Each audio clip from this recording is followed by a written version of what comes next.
said this and he said that. Blame the white man while he said back. My homie, he died and he was the cause. The last thing he said, you ball till you fall. Me and man Mort Farrakhan once called. Still don't mean nothing, just look after all. Going against each other with no respect. Killing another brother with no regret. I'm calling all soldiers, so it's time to tune in. Future once again. We back here with another volume, Future Talks. And we coming back at you real live and with more information. And it won't stop. Like I told you, every week we're going to come with you brand new information. I'm back at you again today. I got my big brother with me from my nation, the Lost and Found Nation of Islam. My big brother, Brother Rasheed. Assalamu alaikum, my brother. Alaikum salam, brother. My name is Rasheed Hameed. I'm a member of the Lost Found Nation of Islam. How you feeling today? I'm great. I'm blessed, my brother, to be thankful. We are living in a glorious time in history. Right. I'm blessed to be alive to see this day. For today is the day that is most talked about in scripture and in history. Right. And today is the settlement. To see who will settle and be the righteous owner of this earth. You have two forces that exist, good and evil. And today is the final settlement. Who will survive the Great War of Armageddon? The battle against good and evil, truth and untruth. Big brother, today we must identify the problem. We must identify what is the meaning of the condition and the shape we in as a people around the world. And we've been here for almost 447 years. Slavery started in 1555, to be exact. Not 17 this or that, which they try to tell you, but 1555. And we are in 2012 at this hour right now. And we are subjected to a lot of different things, a lot of different evils, corruption, music that's vagrant. Every time you look on the news, you see somebody getting murdered, killed, raped, somebody robbing innocent people for their life earnings. I mean, it's just so much. The kids can't even go out and play because you never know if they're going to come back or come back tampered with, ruined for the rest of their life. So this is the reason why we're here. So we have to come to a medium in ourselves and say, you know what is the problem? We've been here for this long. We didn't serve through slavery. We didn't serve in America's military. We didn't serve in all of these different things of society, so-called society, and we still are subjected racism, just all kind of pet peeves that you come out of prison. A lot of our brothers that went to prison, they can't get an honest place to live, an honest job, but they call it correction. And I don't see no correction there, you know. I just see a separation. So now we ask for separation. Why our people is just so like against it when you already separated? That's correct. You know? That's correct. I mean, you already, and big brother, I asked you this question at this time. Can you describe the problem? Because we have a problem and we also have a crime that has been committed against us. So I'm going to give you the stage and I'm going to let you explain this to us, to me, and to the world. The problem that exists is evil. Evil is running rampantly throughout the earth. And we have now identified this problem. This problem of evil actually exists in all of us. But the manifestation of evil came out of us when the Caucasian grafted race were grafted out of us. Now, upon being here in America for over 400 years, we have been under the authority of the Caucasian race, of the British government, England, Englishmen, collectively where these people are from, and from the worst of them, which were criminals. These are people that came together to form this nation, as we know, called the United States of America. We've been here as slaves to these people. We have been subjected to the most inhumane crime in history. Torture physically and psychologically for over 300 years. Right. We still suffer from some of these effects. Right. From that torture.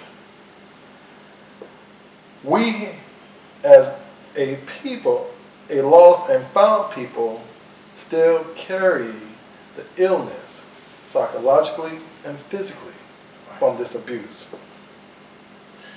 And these people, their kids, are still governing us as of today, and we're still under the same treatment. Right. So it comes a time in life when one must say, when? Enough is enough. Enough is enough.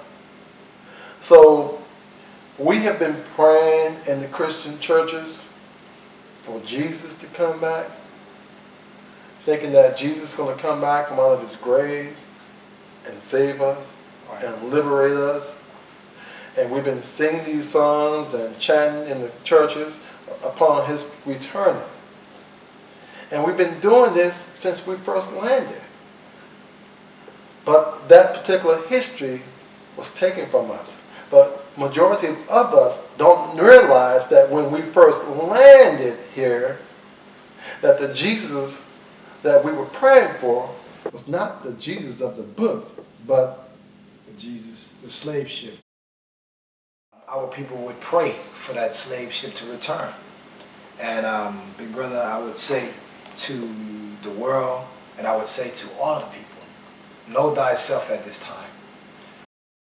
Know what you believe. It has to be a time in life when you just stop believing and you start to verify that belief. That's when you come into the knowing. We use our situation as a situation that you, anywhere in the world, you can find yourself into it. We use us as an example. In the books, you had the children of Israel as an example, and the lost tribe of people as an example. And you had a prophet, a righteous person that would come and look for these people and educate them and try to bring them out of that situation. And we are in that position. We are running parallel with that. We have been taken from our home, have been deprogrammed from ourselves, reprogrammed into someone else. That's correct. And we speak in English, Spanish, Portuguese, Dutch. We speak in all of these languages that's not of ourselves. And now we can't find ourselves. Even when the African brothers come here, they treat us unlike self. You know, and we have been here for that long that we can't identify self.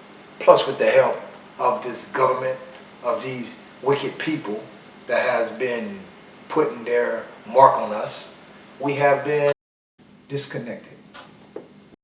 One of the points in finding and to show that we're disconnected from our people, from our homeland in East Asia, and I say East Asia because Africa, its proper name is Asia. You have East Asia, you have West Asia. Right. We're from the East Asia. And one of the things that is very important to show and prove that we are disconnected is that the language that we inherited, the name that we inherited through slavery. See, you know, the world think of us as a subjected people that are content with the condition that we are in. But in actuality, we're not content. Not at all. We're ignorant to the reality of what is going on within us. So we suffer from death, spiritually, mentally, psychologically, politically. And one of the names that is used internationally by the world governing body is called civil death. Civil death is when a nation of people that does not go by their name that is a part of their culture. We have inherited a language that is primarily from England. Now, we all know that English is not the name from our true culture, our true environment. True. Portuguese is not the name of our true culture from our true environment. Right. Spanish is not the name from our culture and our true environment in which we are from. This language and name identifies you as a people, right, as a whole, as a race. Right. Now, this is a wrong in history, right, that must be corrected. I cannot continue to call my son Peter, Paul, Michael, Bob, or Billy. Not continue to inherit that name in my blood. It comes a time in history in which we have to cycle and come back into our own. See, a name is very important. A name represents you. It describes you. It describes your culture and your language. Right. We have none of those. We've been going by their names. Right. And it comes a time in history in which we have to put a stop to that. We have to. And that time is now. We're living in the last days, and there's no Jesus coming back from the grave, especially the white Jesus that they have in their church. I'm not looking for him. That's Michelangelo's cousin. Right. We're not looking for him to come back to do anything for us. Right. See, the real brother that's prophesied to come is a brother that look like you and me. Right. See, it's as being raised from amongst us. Skin dark like burning brass, hair gray like lamb's wool. It's this brother that they give a clear description of in Matthew and Revelation.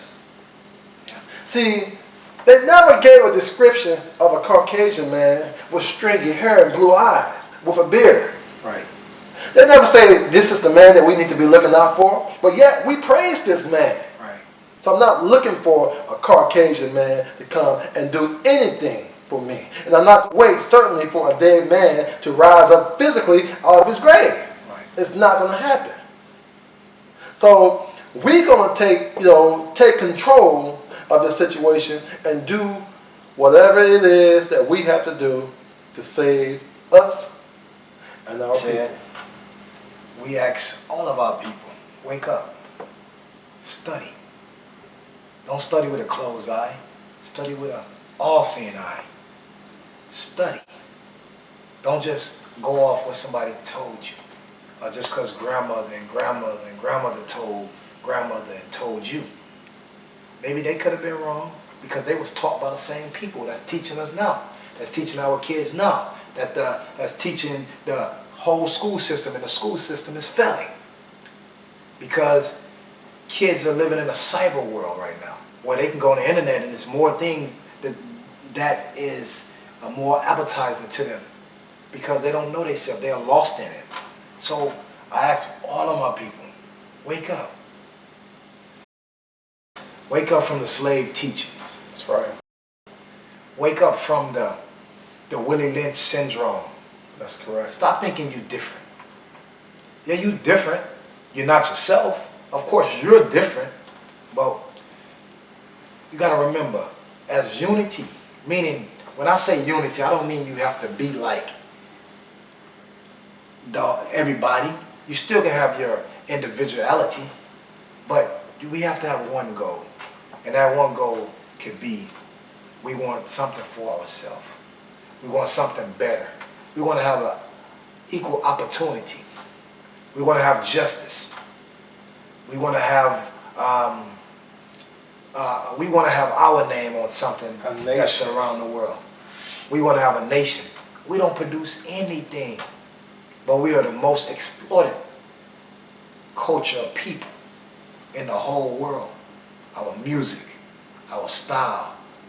I mean, we have so much things, but we don't have a nation. We are the most exploited people. Not just that, but we are the most rejected and despised. But yet, we are the most exploited people also in the process.